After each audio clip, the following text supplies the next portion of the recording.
Using the mobile noise generator MNG-300 Rabbler. Please remember that the MNG-300 Rabbler is just a tool, complementing and reinforcing the measures taken to protect you from eavesdropping and recording. First of all, the security of your conversation depends on yourself, and later from the device.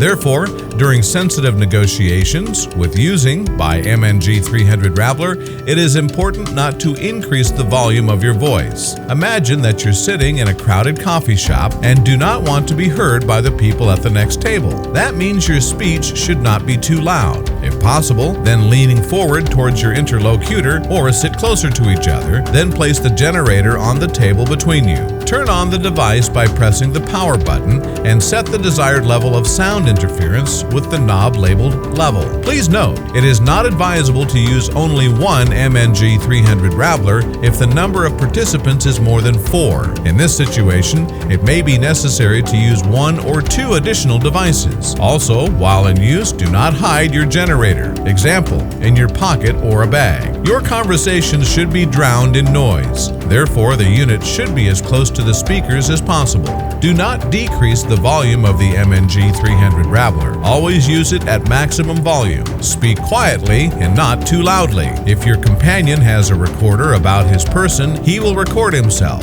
but not you, as long as your voice is not over loud. If a recorder could be in an undisclosed location somewhere around you, you may need to use an additional generator. Place 2 generators between the interlocutors, placing them in different directions, or one between the interlocutor and the second somewhere behind you or to one side. If there is suspicion about a specific location of a listening device, place a working generator closer to that spot and the second one between the interlocutors.